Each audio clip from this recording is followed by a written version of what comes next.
What's going on, guys? Duel here. Hope you guys are enjoying your Friday. And for today's matchup, we have an Adventures Pranks versus a branded Despia with me as the prankster going first. Now, before the gameplay begins, I would like to tell you guys the reaction video for how the prank kids will be after the ban list comes out will be releasing towards the end of the month. I had a video made up for that, but I wanted to actually get more practice or more games in with the ban list coming up and how it interacts with the current meta before the ban list actually comes up. So I'm doing just that right now, and I'll tell you guys my reaction towards the end of this month. With that being said, let's get on with today's video. Now, as I told you guys, we are going first against a branded Despia, and we have a pretty solid start. I mean, we don't have any hand trap negations in our hand, so if the opponent max sees us or nibs us or effect failure plus nib or imperm plus nibs us, we lose our whole board. Thankfully, he does none of that. No maxi, no ash blossom, I believe no imperm, no veiler, no nib, nothing. Nothing happens, so we get our full combo. We go into our adventure combo, we get our chain block off with our prank kids, put the griffin, put the Draco back, and do our standard combo climb. Now, as I said, my hand was pretty good because I started with a copy of Roxy's in my hand. So I already have a banished fodder in my hand, which is a monster.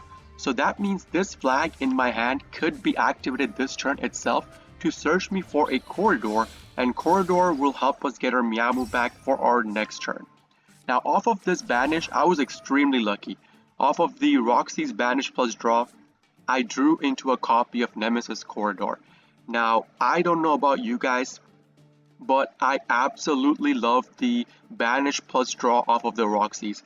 You can top deck into such useful cards with the banish plus draw that is insane. They could allow you to break open your opponent's board, push past your opponent's board. Even for turn 1, you could draw into cards such as these, Nemesis Corridor. If you draw into your Adventure Engine, again, you get an Omni on the field. If you draw into Instant Fusion, even though it is a one-off, you get another Omni on the field in the form of Totally Awesome. And me drawing into the corridor means that now I could recycle the banished Roxy's and put a Colossus on the field. Also, I have told you guys this multiple times, if you guys can, always leave a copy of the monster you require for the Butler combo in your hand. So that way, on your opponent's turn, once you activate Bow Wow on the draw or standby phase, don't ever do it in main phase because you are open to multiple negations on the Bow Wow, Forbidden Droplet being the biggest one. So you want to pop Bow Wow on your opponent's draw or standby phase, you get the other two cards required for the Butler combo in your hand.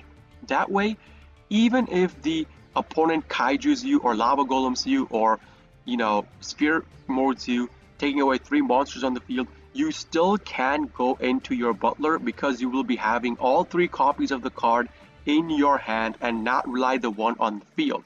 You could even nib your opponent.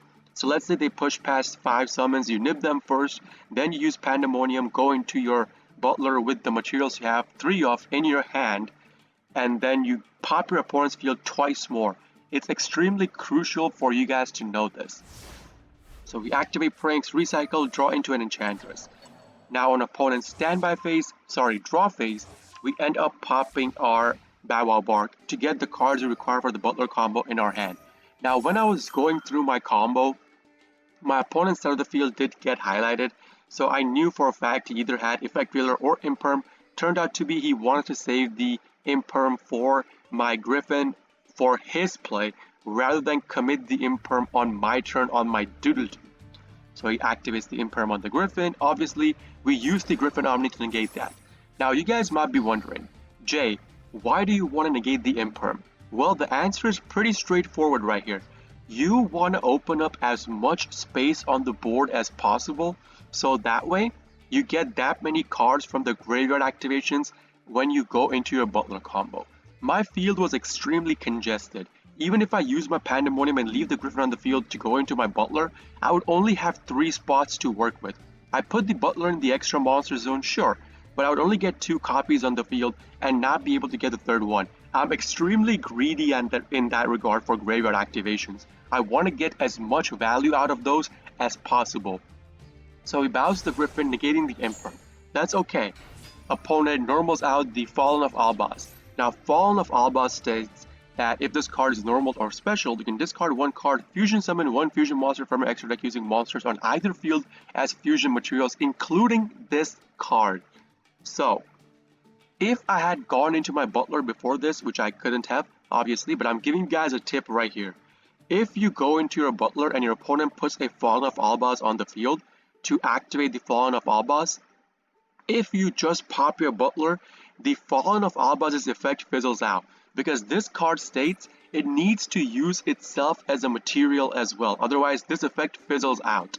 So just a tip for you, in case you're ever up against a branded Despia, which you will be a lot in the upcoming meta, you guys can do that. So he activates the Fallen of Albaz, takes away my fusion monster, which was my Colossus on the field, to go into his copy of Mirror Jade.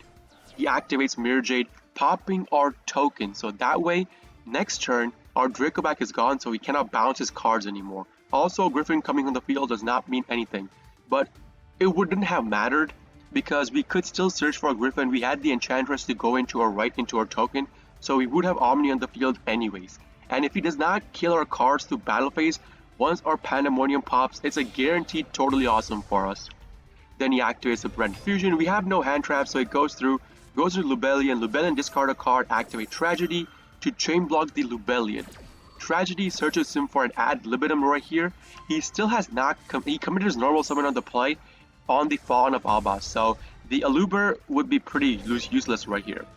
With the Lubellion, he goes into a copy of Predaplant Dracostapelia. This card states that you could target one monster on the opponent's side as a quick effect, place a Predaplant counter on it, and basically negate it. That's what, as long as this card stays on the field, I believe, or any Predaplant card stays on the field, the card this card put a counter on is negated. This guy just made a massive mistake right here. This is why I tell you guys, do not ever scoop the game if you see a deck that you know will out you, because they tend to make mistakes.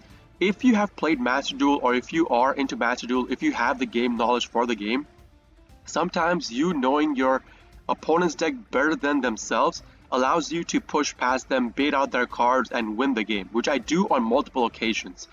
So this guy uses the Dracostapelia to negate my copy of Fancies on the field. Now, I don't know what was going on through this guy's head when he actually did this, because once the Fancies goes into the graveyard, it acts as a new card. Even if it's Impermed or Veilered or even Forbidden Droplet, it does not matter. It's a new card when it hits the graveyard, so the effect activation still goes through. So him doing that just means that I get my free Butler pop.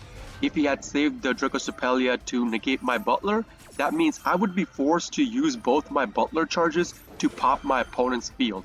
And as you guys know, he already used Mirror Jade this turn itself, so you cannot activate Mirror Jade again. He used Mirror Jade to pop our token. So right here we get the Meowmoo pop on our graveyard activations, change the Butler, we pop our opponent's field completely, and then our graveyard activations go off.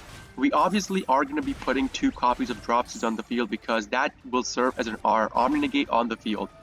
The Mirror Jade activation on Destruction does not matter to us as Prank Kids players on the opponent's turn, because once Bow Wow Bark pop goes through, it carries over through the whole turn your opponent plays. So the end of the turn is still your opponent's turn, it's not your turn. The Mirror Jade states that at the end of the turn, if this card is destroyed or sent to the graveyard some way, it will pop your opponent's field completely. But we are immune to destruction through card effects on our Prank Kids monster cards because of our Bow Wow Bark activation. So this Mirror Jade also fizzles out. Now I believe this guy hard drew a copy of Branded in red into his hand on his turn. That's the reason he added the ad libitum to his hand. So he could have still gone towards the Mirror Jade on my turn with the ad libitum if he so chose to do so. But what do we have on the field? Obviously, the priority after the draw and standby phase go through is going to be on us. I'm telling you guys, no quick play spell can be activated on main phase, even if you have them on the field, unless your opponent does something. The priority is on the person whose turn it is. So once the draw phase and standby phase goes through, obviously we put Totally Awesome on the field. This Totally Awesome right here means that he cannot activate this card. If this card is branded in red, the game is over. I win the game this turn itself. This guy obviously misplayed last turn. You guys already know that. Let me know in the comment section below how you guys would have played differently from this guy. If you are playing Despia, if you have the game knowledge for it, let me know. So we put Totally Awesome on the field, and I told you guys it's game over this turn anyways. We have Nemesis Flag in our hand to recycle the Miyamu from the banishment pile. We have Normal Summon, we have Griffin Negate, we have Totally Negate.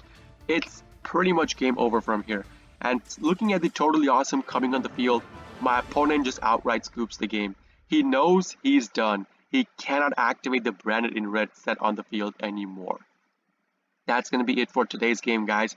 If you guys do enjoy this kind of videos, please consider hitting the like button, subbing to my channel for more daily prank and video uploads, and if you guys are interested in the live version of all of this, I do live stream on Twitch, twitch.tv/jpbduel. Link along with my schedule and a link to my Discord will be in the video description itself for you guys to check out. This is JPBduel signing up for today. I'll see you all in the next video. Peace!